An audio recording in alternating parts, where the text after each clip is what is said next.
विश्वामित्र जी ने कहा, देखो राम, वो ताड़का राक्षसी कहीं से भी आ सकती है और कभी भी आ सकती है, इसलिए अपने धनुष को ज्यासज्ज कर लो।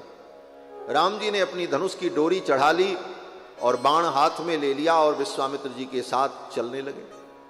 जब और आगे बढ़े जंगल में तो विश्वामित्र जी ने कहा, देखो राम, अगर वो ताड़का आ जाए तो उसे मार देना। राम जी ने कहा, हाँ मार देंगे।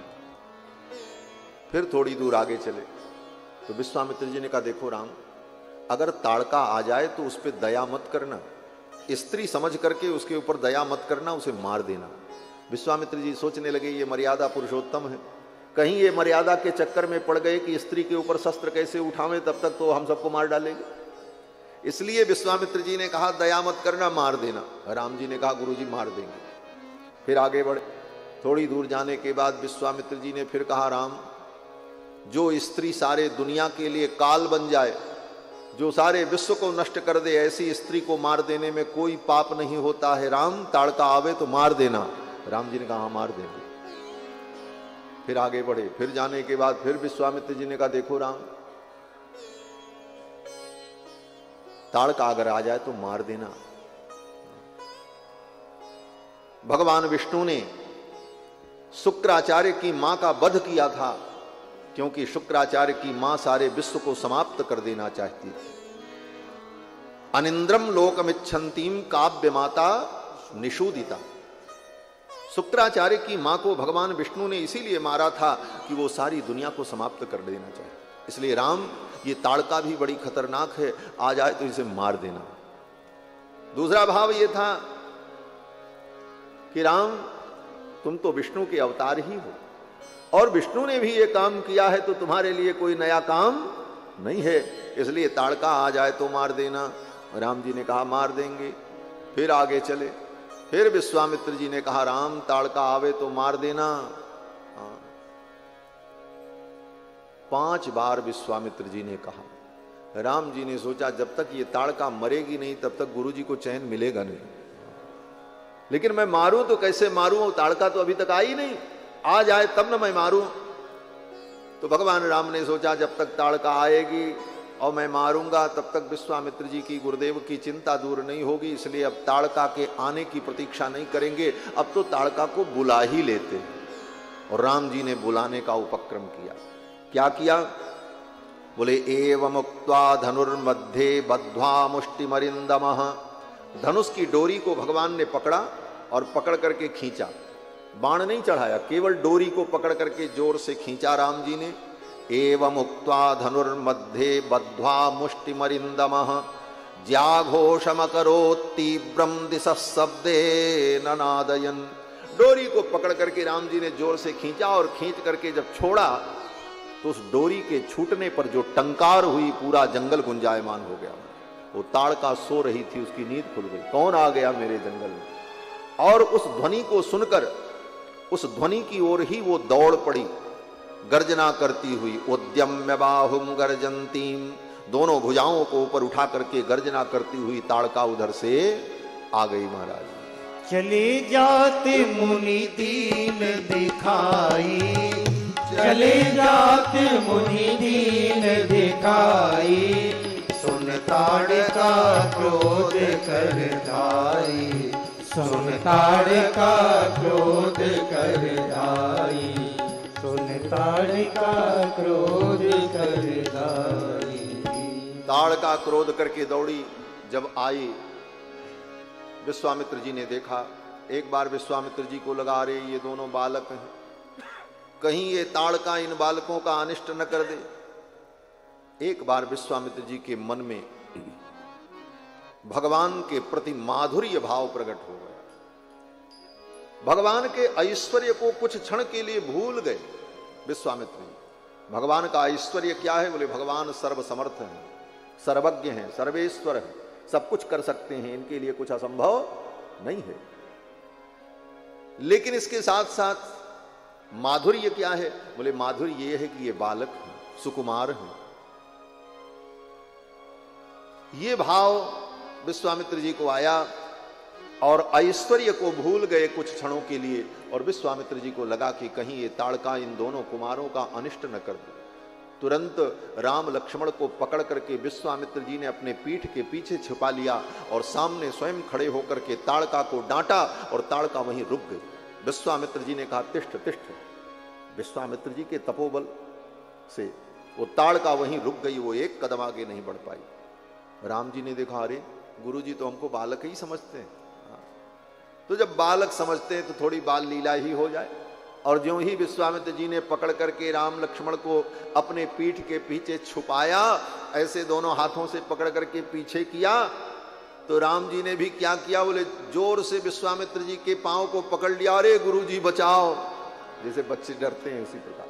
और गुरु जी की धोती में ही छिपने लगे, उसी में मुंह छिपाने लगे। राम जी ने कहा, कहां से दो बच्चे हम पकड़ लाए, क्या होगा इनसे। अब तो विश्वामित्र जी को बड़ा अजीब सा लगा, लेकिन अगले क्षण ही विश्वामित्र जी ने सोचा ताड़का से तो बाद में निपट लेंगे, लेकिन इन बालकों के मन में कहीं भय व्याप्त न हो, इसलिए दोनों बालकों को आगे लाकर हृदय से लगाया और राम लक्ष्मण के सिर पर हाथ रख करके विश्वामित्र जी ने कहा, जयम चैवाभ्यभाषत। दोनों के मस्तक पर हाथ रख करके विश्वामित्र जी ने कहा, हे राम हे लक्ष्मण, तुम्हारी जय हो, स्वस्ति राघवयोरस्तु जयम चैवाभ्यभाषत। तुम्हारा कल्याण हो, तुम्हारी विजय हो। और ज्यों ही विश्वामित्र जी ने राम लक्ष्मण के सिर पर हाथ रख करके आशीर्वाद दिया, तुम्हारी जय हो विजय हो, राम जी ने कहा, गुरु जी अब आपका आशीर्वाद मिल गया, अब इस ताड़का को मैं मार देता हूं। बोले पहले भी तो मार सकते थे, लेकिन अब क्यों मारने को तैयार हो गए राम जी? अभी तक तो डरने का नाटक कर रहे थे, अब मारने के लिए तैयार हो गए, बोले मार देंगे। विश्वामित्र जी ने कहा, राम ये बड़ी बलिशाली है, ये राक्षसी बड़ी भयानका है, बड़ी भयानक है। राम जी ने कहा, गुरुदेव कुछ भी हो, अब तो आपका आशीर्वाद मिल गया, और गुरु का जब आशीर्वाद मिल जाए, गुरु मेहरबान तो फिर चेला पहलवान, क्या दिक्कत है? गुरु मेहरबान तो चेला पहलवान, गुरु जी का आशीर्वाद मिल गया, आप कोई चिंता नहीं है। और विश्वामित्र जी के देखते देखते राम जी ने अपने धनुष पर बाण चढ़ाया और एक ही बाण में ताड़का का वध कर दिया। एक ही बाण प्राण हर लीना, एक ही बाण प्राण हर लीना, तीन जानते निज पद दीना, तीन जानते निज पद दीना, तीन जानते निज पद दीना। एक ही बाण में भगवान ने ताड़का का वध कर दिया। ताड़का को मारने के बाद उस जंगल में एक रात्रि भगवान ने विश्राम किया है, उस जंगल को पवित्र करने के। एक रात्रि राम लक्ष्मण और विश्वामित्र जी उस जंगल में रुके, दूसरे दिन प्रातःकाल वहां से आगे चले। श्री रामावतार में और श्री कृष्णावतार में, दोनों अवतार में भगवान ने सबसे पहले राक्षसी को ही मारा है। कृष्णावतार में भी सबसे पहले किसको मारा? बोले पूतना को मारा। और रामावतार में भी सबसे पहले ताड़का को मारा। और दोनों के नाम भी 3 अक्षर के ही हैं, ताड़का, पूतना, और दोनों राक्षसी हैं। और दोनों क्या है? कहते हैं ये अविद्या है। अविद्या रूपणी ताड़का का और अविद्या रूपी पूतना का भगवान श्री राम ने और कृष्ण ने संहार किया है। ताड़का का वध करने के बाद एक रात्रि वहां विश्राम करके भगवान दूसरे दिन वहां से चले और विश्वामित्र जी के आश्रम में पहुंच गए। आश्रम में जाने के पहले विश्वामित्र जी ने जो बाकी विद्याएं बची थीं, अस्त्र शस्त्र, वो सब कुछ राम जी को अर्पित कर दिया। कौन से अस्त्र शस्त्र? बोले आज जैसे अस्त्र शस्त्र नहीं थे महाराज कि उनको लेकर के कंधे पर ढोना पड़े। आज एक बंदूक भी खरीद लो तो कंधे पर उसको 16 किलो की बंदूक लेकर के ढो, कहां रखें क्या करें। लेकिन विश्वामित्र जी ने जो अस्त्र शस्त्र अर्जित किया था वो तपस्या के द्वारा अर्जित किया था और वो मंत्रमय थे। मंत्र का अनुसंधान करने पर वो अस्त्र शस्त्र प्रकट हो जाते, ऐसे मंत्रमय थे। उन सारे अस्त्र शस्त्रों को, उन विद्याओं को विश्वामित्र जी ने राम जी को दे दिया। आयुध सर्व समर्पिक तब निज आश्रम आनी। सारे आयुध अस्त्र शस्त्रों को विश्वामित्र जी ने राम जी को समर्पित कर दिया। जब योग्य शिष्य मिल जाता है तो गुरु अपनी संपूर्ण विद्या उस शिष्य में विसर्जित कर देते हैं। अगर योग्य शिष्य न मिले तो वो विद्या उन गुरु के साथ ही इस दुनिया से चली जाती है। लोग कहते हैं महाराज इतने बड़े विद्वान थे, किसी को अपना ज्ञान दिया नहीं। बोले कोई अधिकारी नहीं मिला। कोई योग्य अधिकारी जब मिलता है तभी वह ज्ञान उसमें विसर्जित होता है। विश्वामित्र जी ने सब अस्त्र शस्त्र सौंप दिया और फिर राम लक्ष्मण को लेकर के अपनी कुटिया में पहुंचे। और जब पहुंचे तो उसी समय राम जी ने कहा, गुरु जी आज ही आप अपने यज्ञ की दीक्षा ले लो और यज्ञ शुरू हो। हे मुनिवर, आज ही आप दीक्षा ले लें और आपका यज्ञ प्रारंभ हो। अद्यैव दीक्षाम प्रविश। दूसरा चेला होता तो कहता, गुरु जी इतनी दूर से चल करके आए हैं थके मांदे, अब 1-2 दिन आराम कर लें तो कल से आपका काम करेंगे। लेकिन राम जी ने कहा नहीं, जिस कार्य के लिए आए हैं वो कार्य महत्वपूर्ण है। और राम जी ने कहा आप यज्ञ प्रारंभ करो। अद्यैव दीक्षाम प्रविश भद्रम ते मुनिपुंगवः। मुनिपुंगव। राम जी ने इस प्रकार जब कहा तो विश्वामित्र जी महाराज यज्ञ की दीक्षा लेकर के यज्ञ मंडप में प्रवेश करते हैं। वैदिक मंत्रोच्चार के मध्य में विश्वामित्र जी ने यज्ञ प्रारंभ किया और जब मंत्र का उच्चारण होने लगा, यज्ञ प्रारंभ हुआ तो सुबाहु और मारीच जो यज्ञ में विघ्न करते थे वो सब चल पड़े महाराज। गोस्वामी तुलसीदास जी वर्णन करते हैं, यज्ञ प्रारंभ करते हैं। आहुतियां जब यज्ञ कुंड में पड़ने लगी, प्रजापतये स्वाहा, इंद्राय स्वाहा, अग्नये स्वाहा मंत्र का उच्चारण हो रहा था। मारीच और सुबाहु नहीं आए।